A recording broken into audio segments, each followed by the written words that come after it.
The 2016 Rio Olympics are over, and as a fan, there is a lingering void in my heart for the two-week event. So what does one do when one feels this way? Talk about it, of course! What up, sports fans? I'm Paulo Camacho, and you're watching the Macho Sports Report.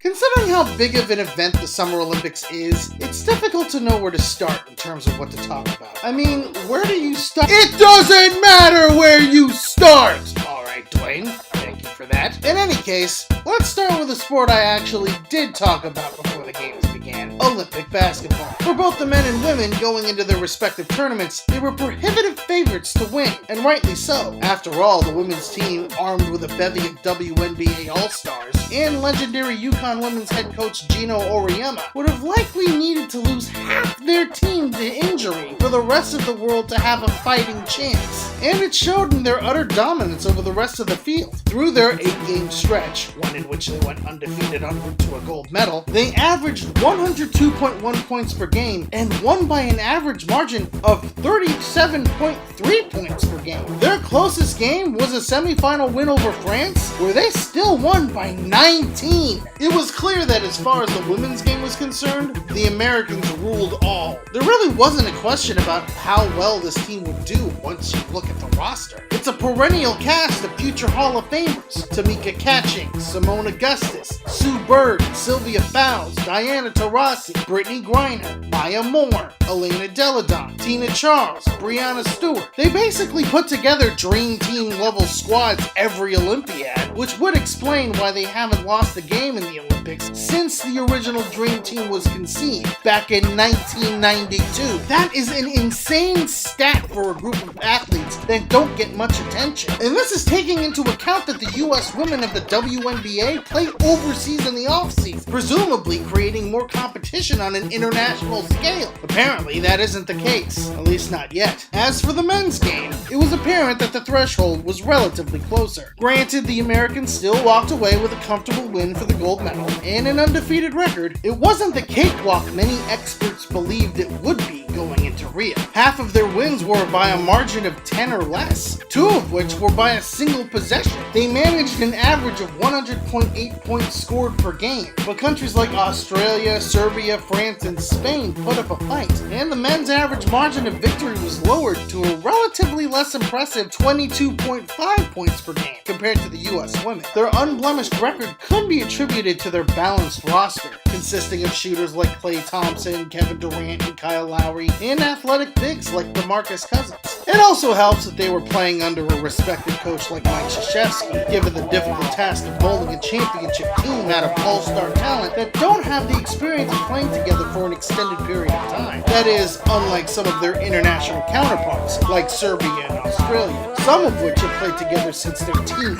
years. In a men's basketball world where the international competition continues to evolve, it was quite an impressive feat the US team accomplished in Rio these past couple of weeks, having now won their 3rd Olympic gold medal in a row. That's what I think, at least. But what do you think? Do you consider what American basketball did in the Rio Olympics par for the course, extremely impressive, or both? Leave your responses in the comment section below. I'm Paulo Camacho, and you've been watching the Macho Sports Report. Peace out, sports fans!